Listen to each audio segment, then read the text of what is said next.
Keputusan resmi dari pemerintahan Demak Bintara mengenai status wilayah Pengging tidak juga kunjung turun. Ki Ageng Pengging enggan mempertanyakan hal tersebut.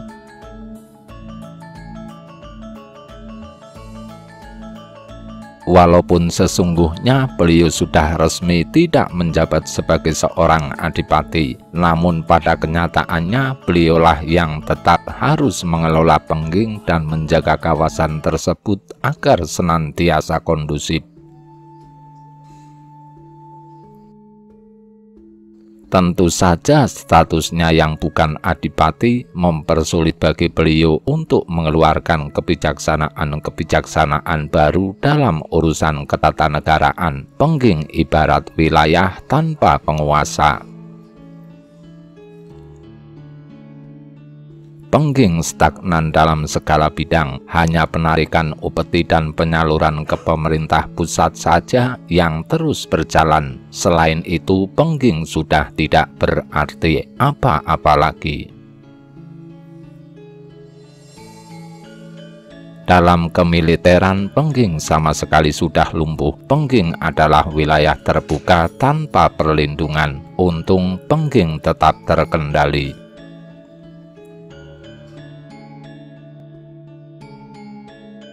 Kehidupan para penduduk Pengging tetap bersahaja. Para bekas prajurit Pengging yang kini turun ke sawah dan tidak lagi mendapatkan gaji resmi masih tetap sedia mengangkat senjata jika Ki Ageng memerintahkan.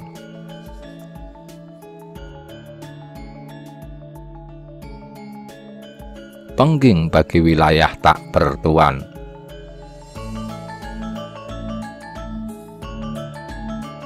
Ki Ageng Tingkir yang mendengar kabar tersebut bertandang ke Pengging. Beliau menanyakan maksud keputusan Ki Ageng Pengging, adik iparnya.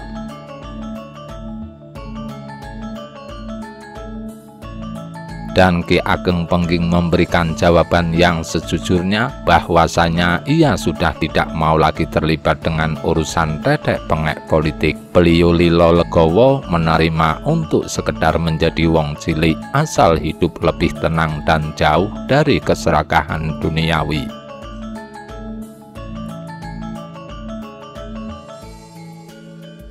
Namun Ki Ageng Tingkir mengingatkan pada kenyataannya kondisi yang dialami Ki Ageng Pengging sekarang jauh lebih sulit. Jelas beliau bukan lagi adipati, namun tugas-tugas seorang adipati masih harus beliau jalankan.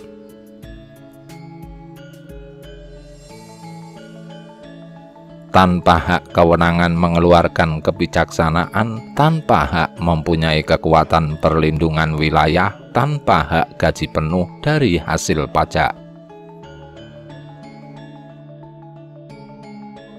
Sesungguhnya Ki Ageng Pengging tidaklah semudah membalikkan telapak tangan untuk lepas dari kegiatan perpolitikan. Pihak Demak rupa-rupanya sengaja membuat status Pengging menggantung seperti itu. Dan apakah kondisi seperti ini yang diinginkan?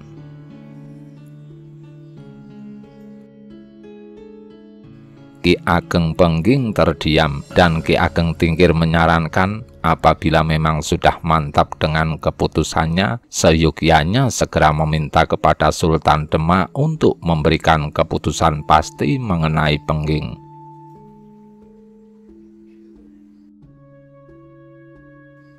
Dan itu berarti Ki Ageng harus melayangkan surat ke pemerintah pusat atau kalau perlu menghadap langsung Sultan Demak.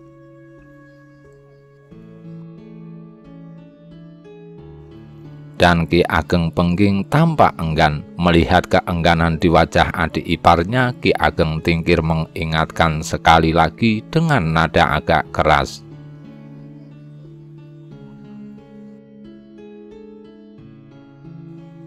Jika memang Dimas masih menginginkan tahta, jangan setengah-setengah lagi. Ingat, Kakang siap di belakang Dimas. Dan Ki Ageng Tingkir mohon diri.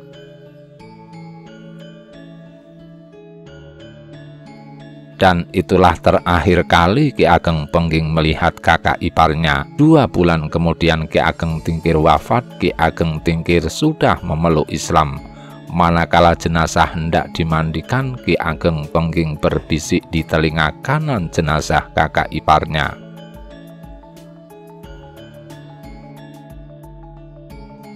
"Kakang Tingkir, antinen sedelo maneh, ingsun bakal nusul bebarengannya Brang Segara Rahmat. Kakang Tingkir, tunggulah sebentar lagi, aku akan menyusulmu untuk bersama-sama mengarungi lautan kasih."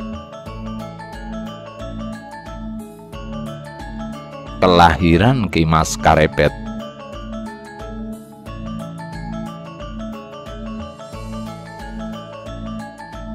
Istri Ki Ageng Pengging yang sudah mengandung beberapa waktu lalu sudah saatnya melahirkan. Kelahiran putra pertama Ki Ageng Pengging ini disambut gemuruh sukacita rakyat Pengging.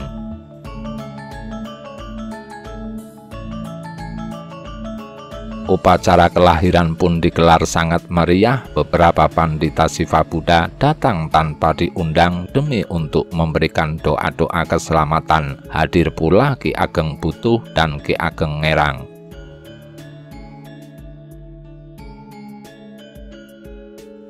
Mereka yang beragama Sivabuddha dan Islam bercampur bersukaria menyambut kelahiran putra Ki Ageng. Pertunjukan wayang beber, wayang yang diceritakan dengan cara membentangkan gambar. Beber artinya bentang, wayang beber artinya wayang yang dibentangkan, digelar hingga 7 malam.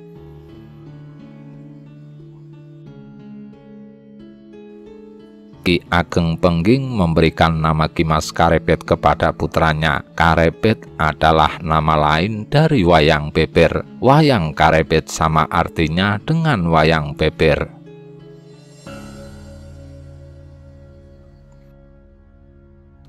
Kelak Ki Mas Karepet terkenal dengan nama Jaka Tingkir. Setelah berhasil menjadi Sultan Pajang, lantas bergelar Sultan Adiwijaya.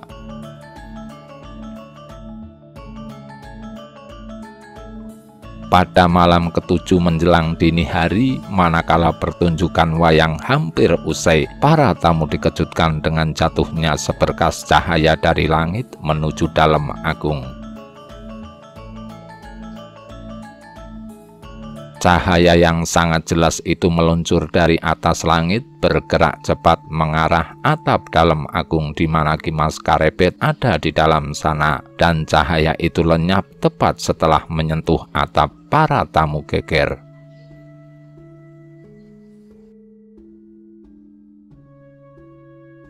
Hampir semua para tamu yang masih terjaga melihat cahaya itu. Yang tertidur cepat-cepat dibangunkan teman-teman mereka.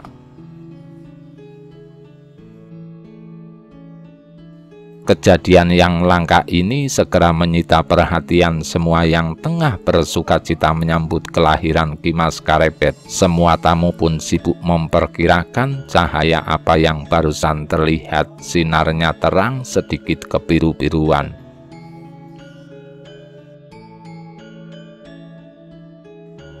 Kepercayaan masyarakat Jawa menyebut cahaya itu Andaru Kilat atau cukup disebut Ndaru.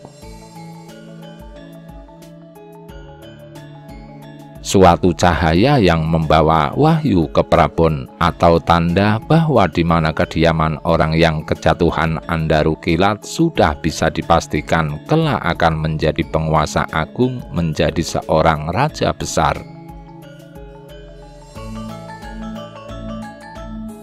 Para pandita segera memerintahkan untuk segera merakit sesajen sebagai sarana pelaksanaan sembahyang syukur. Hyang Widiwasa telah memberikan kepercayaan besar kepada keturunan Ki Ageng Pengging kelak untuk menjadi raja tanah Jawa.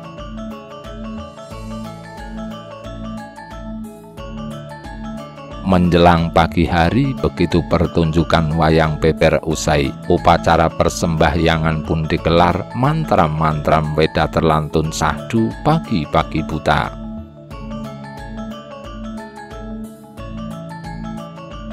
Semua tamu yang beragama Siva Buddha ikut serta melaksanakan persembahyangan. Dupa mengepul merebak mewangi ke segenap penjuru. Suara genta sang pandita berdenting-denting mengiringi ucaran-ucaran mantra. Duta Demak Bintara.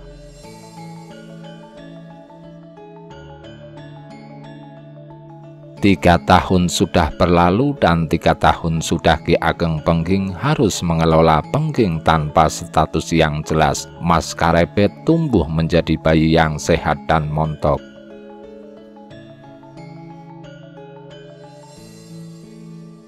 Kulitnya yang putih bersih, tubuhnya yang mungil dan tawanya yang menggemaskan sangat-sangat menghibur Ki Ageng Pengging beserta istri beliau. Kehidupan Ki Ageng Pengging benar-benar bahagia.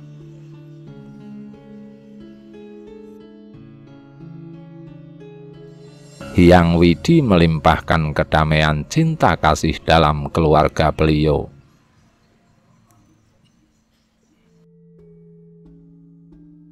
Namun lain lagi situasi di Demak Bintara. Tenggang waktu yang diberikan Sultan Demak kepada Ki Ageng Pengging telah sampai kepada batasnya. Sultan Demak merasa perlu untuk mengambil tindakan tegas. Ki Ageng Pengging telah dianggap mbalelo atau membangkang perintah Sultan.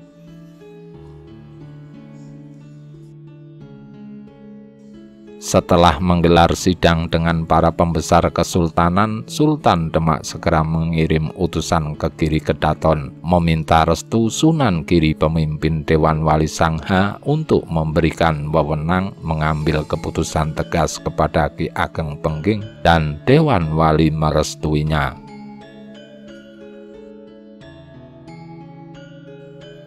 Pada hari yang dipilih, Sultan Demak mengutus Senopati Agung Demak Bintara, Sayyid Jafar Shodiq atau Sunan Kudus untuk menemui Ki Ageng Pengging.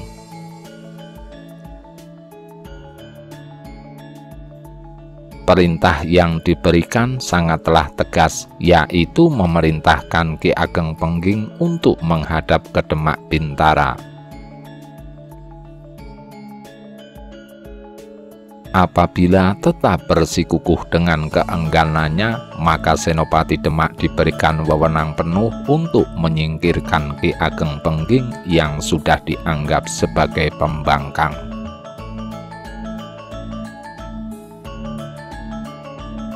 Diiringi 700 prajurit pilihan Demak Bintara dengan persenjataan lengkap siap tempur, berangkatlah Sunan Kudus ke Pengging.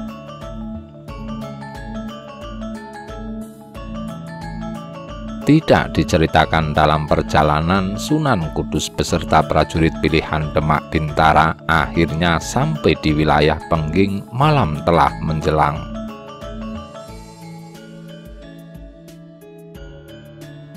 Hal ini memang sudah direncanakan oleh Sunan Kudus, yaitu tiba di Pengging tepat malam hari. Setelah beristirahat sejenak, Sunan Kudus memerintahkan pasukan membagi 4 kelompok.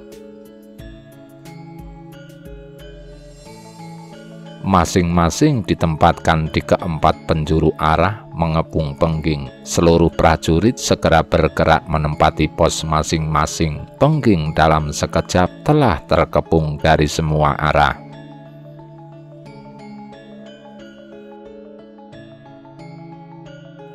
Namun gerakan pasukan Demak ini diam-diam diketahui oleh beberapa masyarakat Pengging mantan prajurit. Secepatnya mereka menghubungi mantan lurah prajurit Pengging, melaporkan gerak pasukan tak dikenal yang terlihat telah mengepung wilayah Pengging. Mantan lurah Pengging segera menghadap ke Dalem Agung.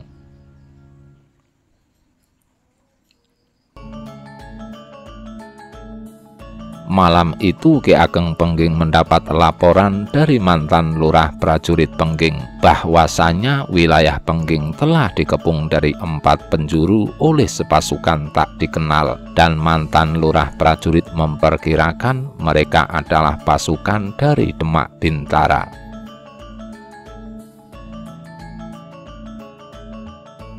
Mantan lurah prajurit memohon kepada Ki Ageng untuk memerintahkan sesuatu kepada mereka, dan Ki Ageng memerintahkan agar tetap tenang. Beliau tidak mau ada pertumpahan darah. Yang diincar pasukan Demak adalah dirinya.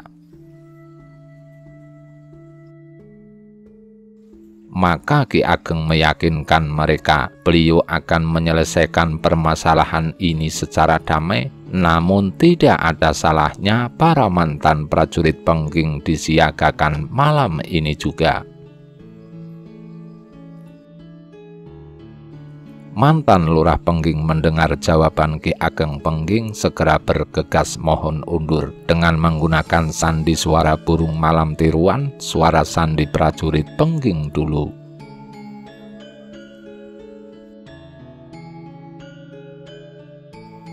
Mantan lurah Pengging memerintahkan beberapa orang yang kebetulan bersamanya untuk memberi peringatan tanda bahaya kepada segenap mantan prajurit yang kini tengah tertidur lelap di kediaman masing-masing.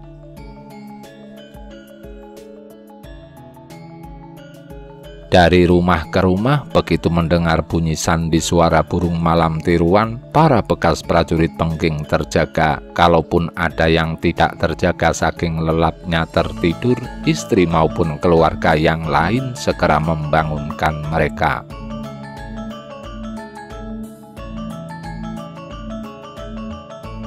Para mantan prajurit ini sudah terbiasa mendengar isyarat suara burung malam tiruan tersebut, yaitu suara yang dibuat oleh beberapa prajurit untuk memperingatkan agar seluruh prajurit waspada dan siaga. Di sana-sini di seluruh Pengging, para mantan prajurit seketika terbangunkan. Masing-masing segera mengenakan pakaian tempur dan mengambil senjata masing-masing yang sudah hampir 3 tahun tidak pernah mereka pergunakan lagi.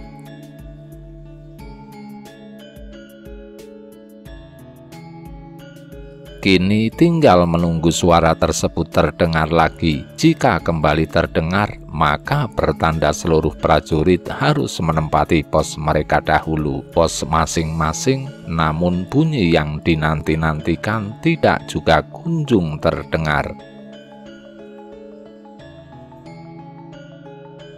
Para mantan prajurit Pengging yang sudah siap sedia di rumah masing-masing terjaga semalaman suntuk.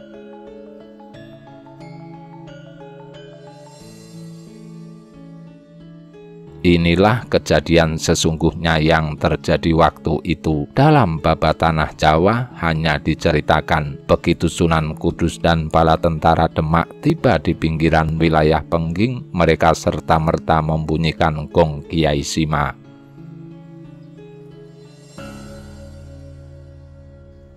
Sima berarti harimau, dan bunyi gong tersebut menggema ke segenap wilayah Pengging pada malam hari itu juga, sehingga seluruh masyarakat Pengging tidak bisa tidur semalam suntuk karena ketakutan.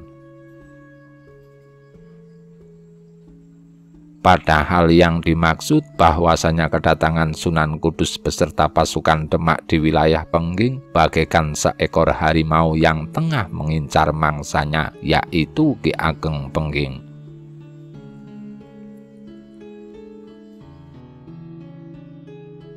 Dan kedatangannya di malam hari sudah diketahui oleh para prajurit Pengging. Baba tanah Jawa sendiri ternyata juga mencoba merendahkan Pengging dengan cerita bernuansa mistis.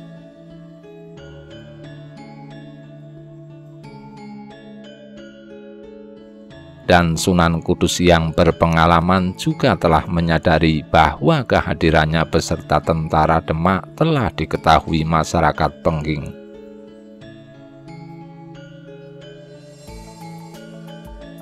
Seluruh pasukan Demak melalui kurir-kurir khusus yang diutus dari pos ke pos lain diperintahkan untuk siap tempur, namun dilarang menyerang dahulu apabila tidak diserang.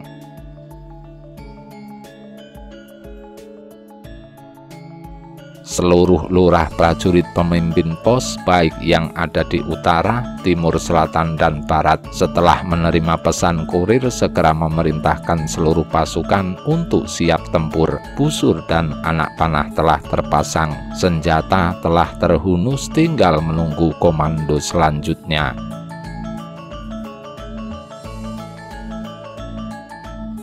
Di pihak Pengging melihat gelagat pasukan asing yang dicurigai berasal dari Demak Bintara ternyata juga mengambil sikap serupa. Para lurah prajurit Pengging terus mengamati seluruh pasukan asing yang mengepung wilayah Pengging ini.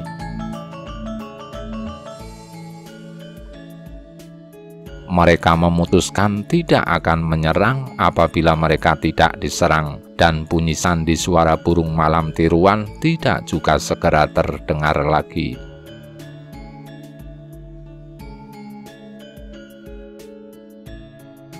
Kedua pihak siap di tempat masing-masing, tidak ada yang bergerak mendahului menanti perkembangan selanjutnya. Baik di pihak Demak maupun di pihak Pengging, semalam itu suasana sangat mencekam. Menjelang pagi, para lurah prajurit Pengging menemui Ki Ageng Pengging. Mereka meminta petunjuk selanjutnya.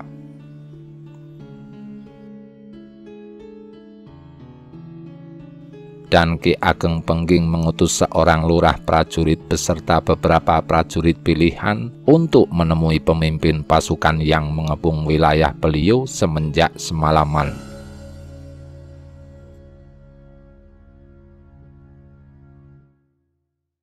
Seorang lurah prajurit Pengging diiringi beberapa prajurit pilih tanding segera menuju pos pasukan Demak terdekat.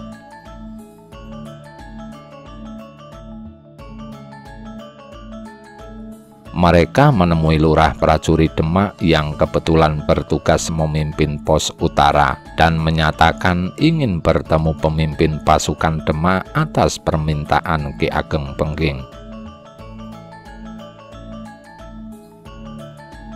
Lurah pasukan Demak segera mengirim kurir ke tempat mana Sunan Kudus berdiam diri. Sunan Kudus mengizinkan dan lurah prajurit Pengging dengan pasukannya diiringi beberapa pasukan Demak segera menuju ke tempat Sunan Kudus.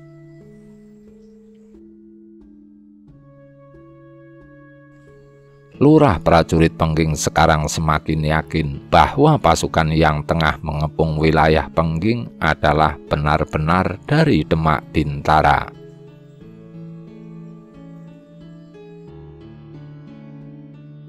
Setelah bertemu muka dengan Sunan Kudus, lurah prajurit Pengging segera menanyakan maksud kedatangan Sunan Kudus di wilayah Pengging. Dan terang-terangan Sunan Kudus menjawab dia diperintahkan oleh Sultan Demak untuk membawa Ki Ageng Pengging menghadap ke Demak.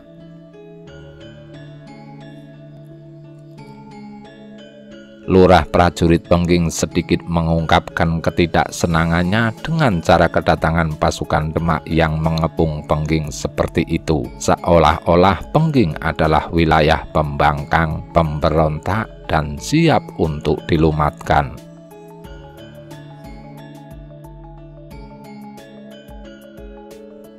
Dan Sunan Kudus menjawab, kalian hanya rakyat kecil, ini urusan orang besar, sudah jangan ikut campur, antarkan aku menemui Ki Ageng Pengging.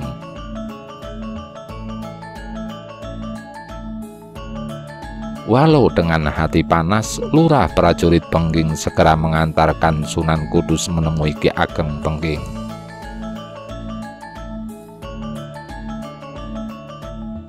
Pagi itu Ki Ageng Pengging baru usai sembahyang, masih tampak bunga sekar terselip di telinga kanannya. Lurah prajurit Pengging yang diutus menemui pasukan Demak menghadap.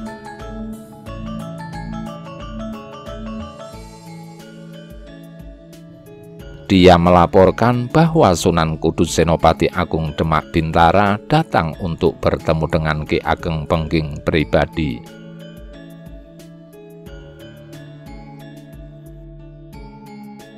Ki Ageng Pengging mempersilahkan Senopati Agung Demak Bintara itu menemui beliau di dalam agung.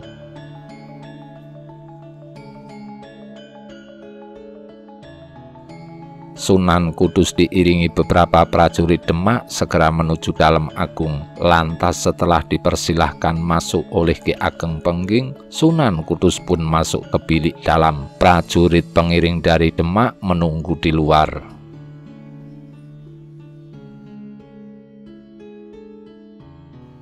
Ki Ageng Pengging memerintahkan pelayan untuk mempersiapkan hidangan bagi Sunan Kudus dan beberapa prajurit Demak yang tengah berjaga-jaga di luar.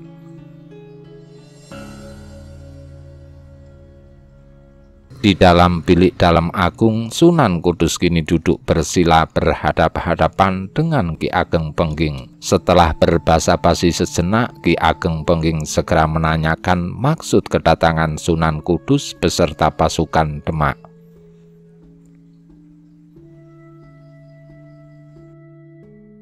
Sunan Kudus menegaskan bahwasanya kedatangannya mengemban perintah Sultan Demak untuk membawa Ki Ageng Pengging menghadap ke Demak Bintara sesuai dengan tenggang waktu yang pernah diberikan oleh Sultan Demak melalui Ki Patih Wanasalam 3 tahun yang lalu.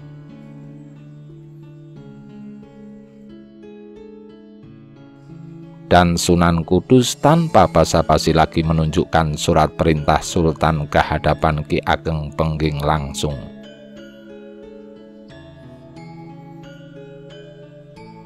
Ki Ageng Pengging tersenyum, beliau kembali menyatakan bahwa sudah tidak ada perlunya beliau menghadap ke Demak, karena semenjak 3 tahun lalu beliau bukan siapa-siapa lagi.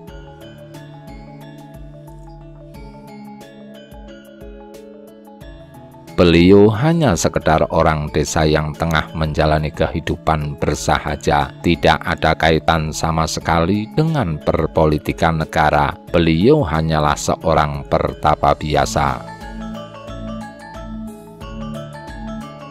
Mengapakah Sultan Demak sangat-sangat berkepentingan dengan orang seperti dirinya, seorang pertapa desa yang tidak ada keistimewaannya apapun?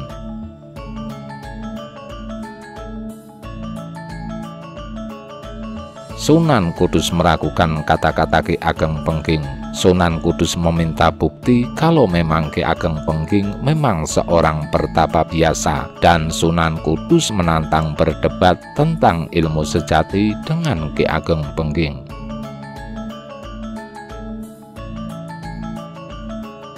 Ki Ageng Pengging menerima tantangan tersebut.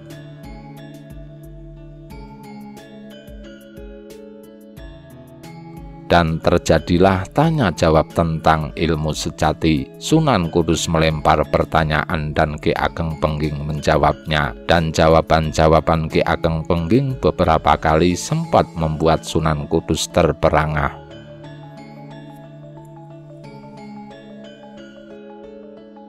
Pada suatu kesempatan, Sunan Kudus melemparkan pertanyaan simbolik sebagai berikut.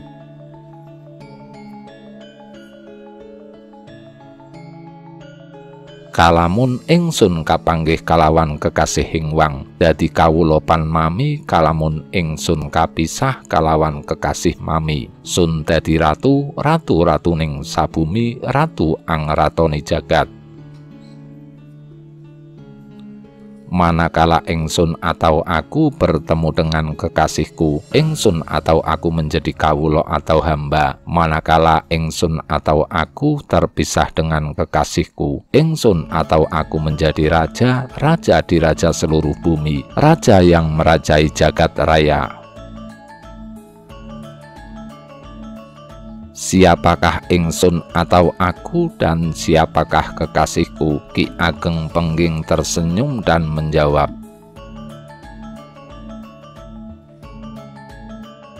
ingsun ya ingsun, datan ana rara telu, kasebut Hyang Paramas Hiwah, Hyang Sadasiwah, lan Hyang Atma, telu-telune jatine tunggal. Ingsun atau aku adalah ingsun atau aku, tiada lagi yang kedua maupun ketiga. Disebut juga Hyang Paramasiva, Hyang Sadasiva, dan Hyang Atma. Ketiga-tiganya sesungguhnya adalah satu. Kasebut ugi Allah, Rasul lan Muhammad telu-telune tunggal uga disebut juga Allah, Rasul dan Muhammad ketiga-tiganya sesungguhnya adalah satu juga.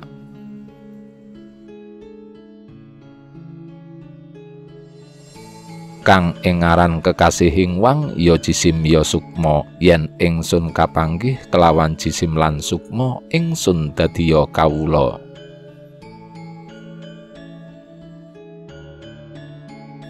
Yen ingsun kapisah kelawan jisim lan sukma ingsun pandadiya ratu, ratu-ratuning jagat ya Brahman ya Allah tan liyan saking punika.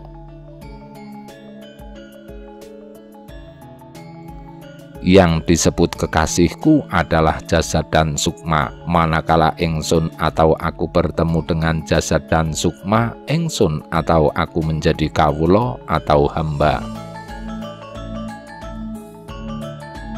Manakala ingsun atau aku terpisah dengan jasad dan sukma, ingsun atau aku menjadi raja, raja di raja semesta, ya Brahman, ya Allah, tiada lain dari itu.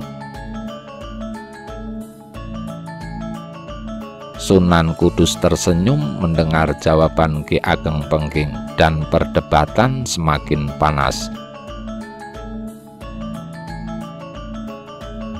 Sunan Kudus bertanya, ana curiga kelawan warangka? Yen mung katon warangka, aneng ngendi curiganira? Ada keris dan warangka, manakala hanya terlihat warangka, di manakah kerisnya?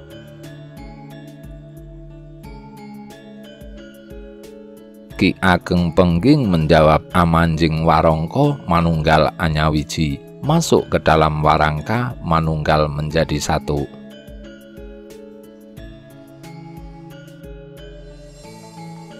Sunan Kudus tersenyum lantas bertanya lagi, yen mung katon curiga aneng ngendi warangka niki, manakala hanya terlihat keris, di manakah warangkanya?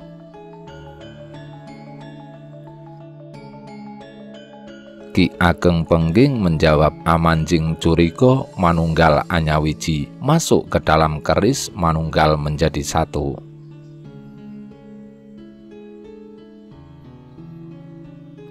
Kemudian Sunan Kudus bertanya, yen musna ilang lelorone dumunung ing ngendi? Manakala hilang musnah keduanya berada di manakah?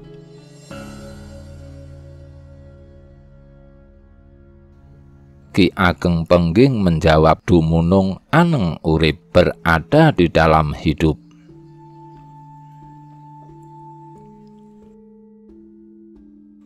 Sunan Kudus tertawa, lantas dia bertanya lagi, ana ing ngendi dununging urip, di manakah tempat kediaman hidup?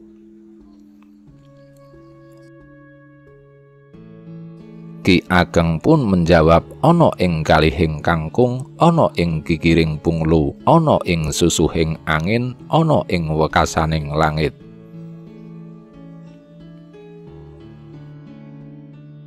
Berada di inti tumbuhan kangkung, berada di sudut pelor, berada di kediaman angin, berada di akhir langit.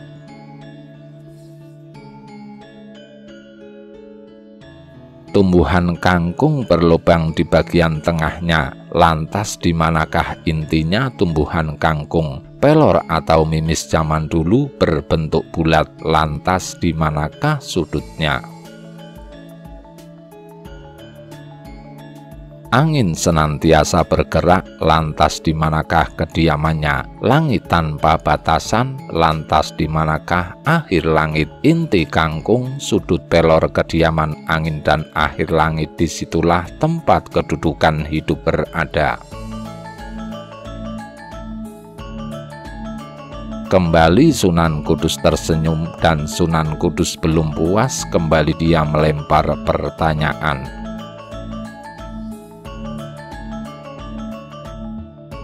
Yen ilang alif lebur marang lam awal lan lam akhir, ilang lam awal lan lam akhir lebur marang hak. Yen lebur hak dumunung aneng ngendi? Jika hilang huruf alif maka lebur ke dalam lam awal dan lam akhir. Jika hilang lam awal dan lam akhir lebur ke dalam hak. Jika lebur hak berada di manakah? Ki Ageng menjawab, urip atau hidup. Sunan Kudus menyela, alip jisimingsun, alip jasadku.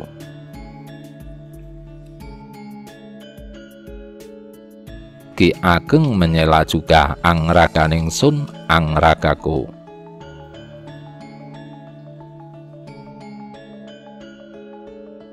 Sunan Kudus menyela lagi, lam awalan lam akhir nafsu ningsun, lam awal dan lam akhir nafsku. Ki Ageng menyela juga, ungsuk maningsun, ungsuk maku.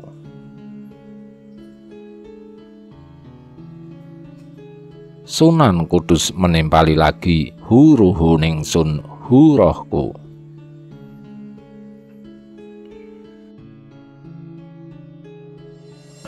Ki Ageng menimpali juga, mang atmaningsun, mang atmaku. Sunan Kudus, Allah asmaningsun, Allah namaku.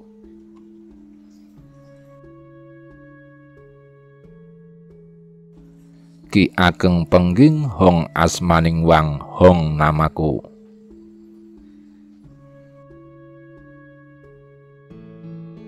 Sunan Kudus, alif lam awal lam akhir hu Allah. Ki Ageng pengging, ang ung mang hong, ang ung mang hong, am mam aum.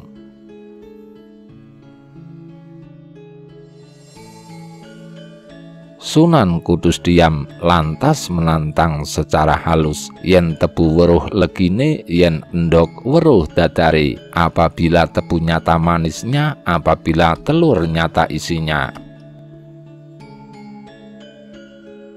Ungkapan ini adalah ungkapan khas Jawa yang maksudnya meminta bukti nyata dari semua yang telah diucapkan.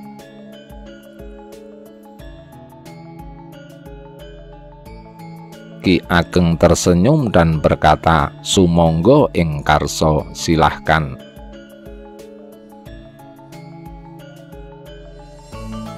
Ki Ageng pengging lantas bersendekap dan meminta Sunan Kudus memperhatikan titik di antara kedua alis mata beliau. Lantas Ki Ageng memejamkan mata.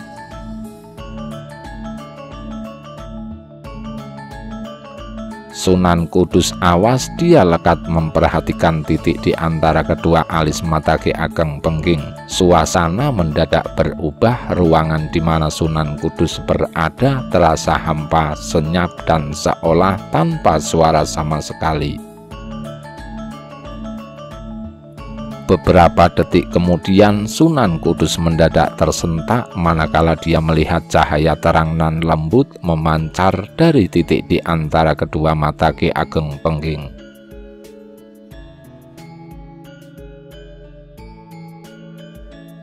Cahaya yang lembut itu menerobos kesadaran Sunan Kudus, dan di sana di tengah hempasan cahaya tersebut Sunan Kudus melihat dirinya berada di sana. Sejenak kemudian berubah menjadi wujud Ki Ageng pengging, lantas berubah lagi menjadi wujudnya.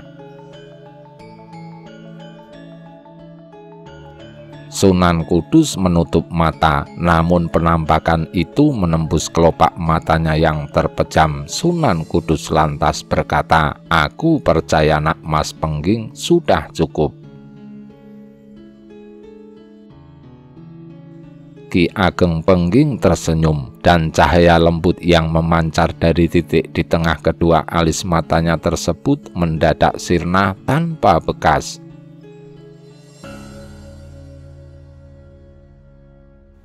Sunan Kudus membuka matanya dan menatap Ki Ageng Pengging tajam, sembari berkata, "Kabarnya Nak Mas Pengging mampu mati sakjeroning urip, urip sakjeroning pati."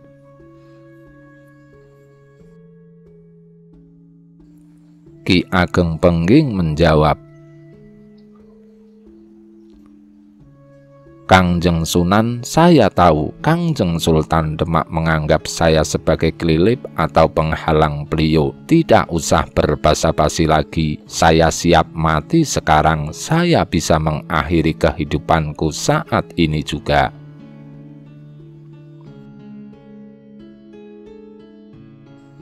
Tapi kalau saya melakukannya sama saja dengan bunuh diri. Bunuh diri dalam keyakinan Siwa maupun Islam adalah hal yang tercela. Untuk itu jadilah perantara kematianku.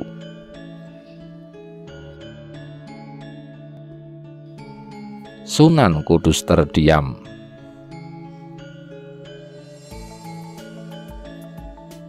Cabutlah keris Kangjeng, lanjut Ki Ageng Pengging. Tusukkan siku kananku ini. Di saat ujung keris Kangjeng menancap di sikuku ini, saat itulah aku akan melepaskan sukma dan atmaku dari jasadku. Silahkan. Sunan Kudus segera mencabut kerisnya, sedangkan Ki Ageng Pengging sejenak bersendekap memejamkan mata. Disusul beliau angkat siku kanannya ke depan. Sunan Kudus menusukkan kerisnya ke siku Ki Ageng Pengging.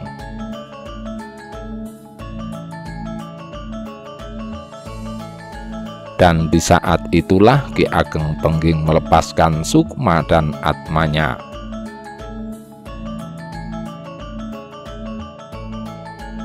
Tubuh Ki Ageng Pengging rebah ke kanan. Sunan Kudus memeriksa detak jantung Ki Ageng Pengging, dan Sunan Kudus yang sudah berpengalaman yakin bahwa Ki Ageng Pengging telah wafat.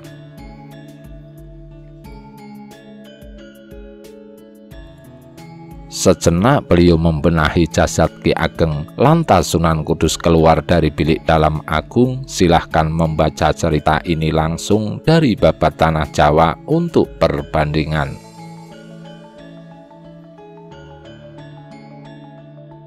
Sesampainya di luar, Sunan Kudus segera memerintahkan prajurit Demak berkemas. Sunan Kudus dan para prajurit Demak tanpa banyak berkata-kata segera meninggalkan dalem Ki Ageng Pengging.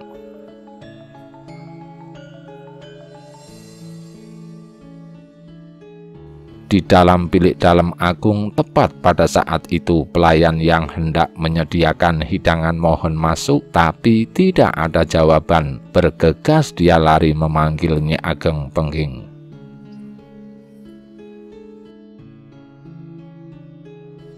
Istri Ki Ageng Pengging berlari tergopoh-gopoh ke dalam agung, memancing perhatian beberapa prajurit Pengging. Karena tidak ada jawaban juga saat Nyi Ageng Pengging mohon masuk, maka segera saja beliau menerobos ke dalam.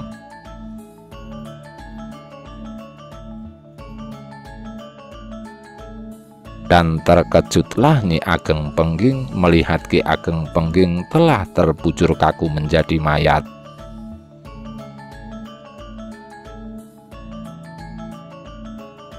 Nyi Ageng Pengging jatuh pingsan. Beberapa prajurit Pengging tanpa dikomando segera berhamburan menaiki kuda masing-masing menyusul rombongan Sunan Kudus.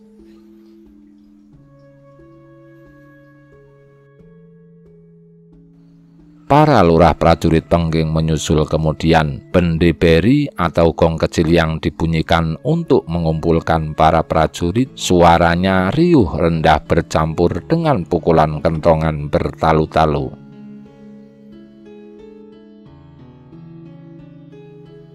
Masyarakat Pengging yang sudah siap sedia sejak semalam, baik yang sudah ada di sekitar dalam Ki Ageng Pengging maupun yang masih ada di rumah masing-masing, segera menaiki kuda masing-masing sembari membawa persenjataan perang lengkap.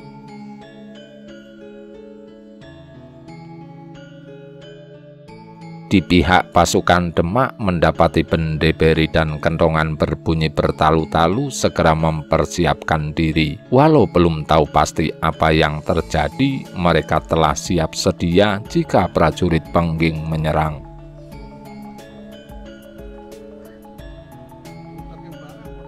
Rombongan Sunan Kudus tersusul. Rombongan kecil Senopati Demak itu segera dikepung prajurit Pengging. Prajurit Pengging telah siap tempur. Senjata telah terhunus nyalang. Dada para prajurit Pengging bergemuruh mendidih.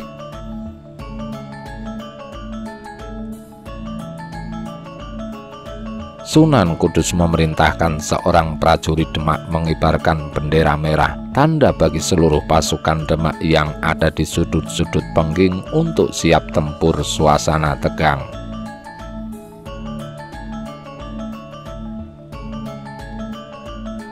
Bendera merah berkelebat-kelebat disusul dari kejauhan. 4 orang prajurit Demak mendadak muncul sembari memacu kuda dengan mengibarkan bendera serupa.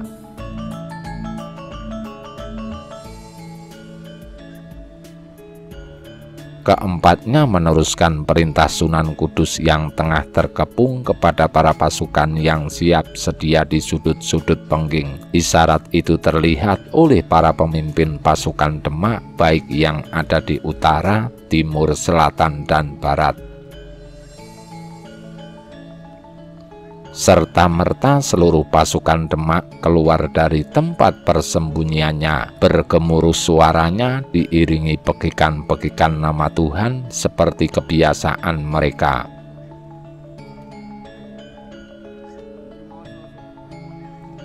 Para prajurit Pengging yang mengepung Sunan Kudus hanya melihat sepasukan dari 2 arah, namun mereka mendengar suara pekikan-pekikan pasukan lain yang tak terlihat berada di seberang wilayah mereka.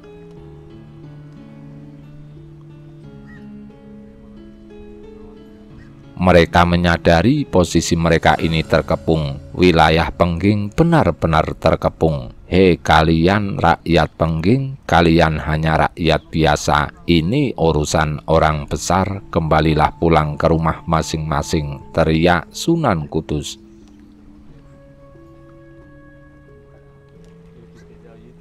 Seorang lurah prajurit Pengging maju beberapa langkah dengan kudanya. Bagi kami lebih baik mati bersama junjungan kami.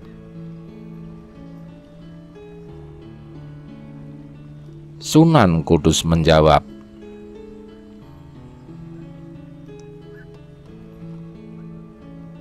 ingat posisi kalian, kalian sudah terkepung, dan ingat pula akan anak istri kalian. Jika pasukan Demak menyerang seluruh wilayah ini akan dibakar, kalian boleh berani menumpahkan darah kalian.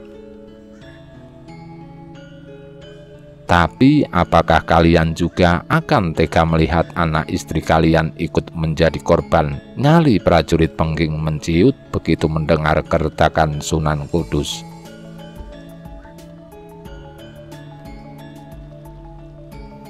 Seketika mereka teringat akan anak istrinya yang kini juga tengah terkepung dan terancam. Seluruh pasukan Pengging menjadi gamang. Sunan Kudus melihat itu semua, lantas Sunan Kudus berkata lagi,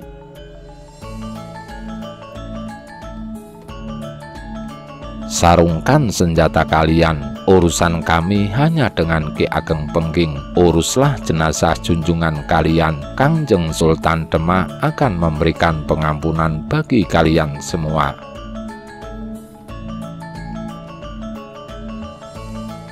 Kepanikan melanda prajurit Pengging. Bayangan anak dan istri mereka membuat keberanian mereka menciut, dan lurah prajurit Pengging yang paling senior segera memerintahkan seluruh prajurit Pengging menyarungkan senjata.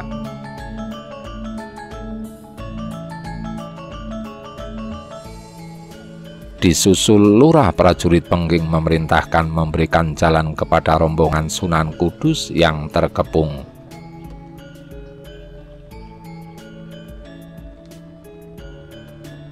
Sunan Kudus segera memerintahkan pasukan bergerak ke depan. Bendera putih kini dikibarkan, disusul beberapa prajurit dari kejauhan kembali meneruskan pesan itu sembari membawa bendera putih juga.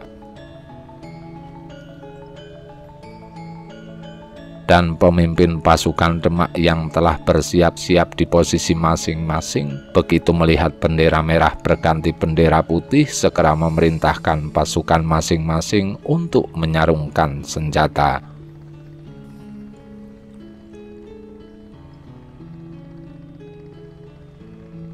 Pekik nama Tuhan berkumandang berkali-kali. Pasukan Demak merasa telah memenangkan pertempuran atas berkat Tuhan.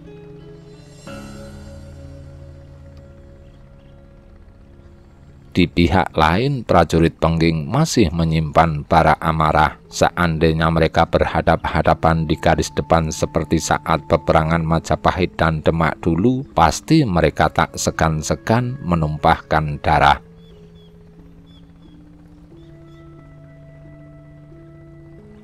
Terdengar teriakan lurah prajurit Pengging memerintahkan seluruh prajurit kembali ke Pengging.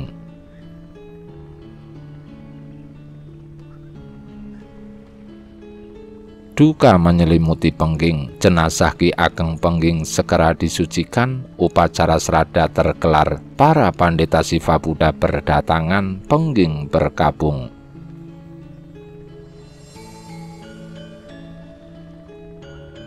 Para sisa bangsawan Majapahit mendengar kabar wafatnya Ki Ageng Pengging segera menuju Pengging. Upacara pembakaran mayat pun dilaksanakan.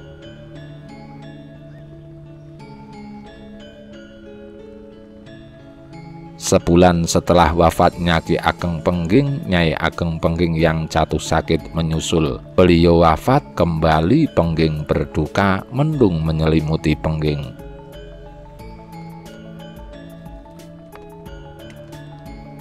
Mas Karebet menjadi yatim piatu, dan Nyi Ageng Tingkir, janda Ki Ageng Tingkir, membawa Mas Karebet kecil ke Tingkir. Mas Karebet diasuh oleh Nyi Ageng Tingkir. Mas Karebet lantas dikenal dengan nama Jaka Tingkir.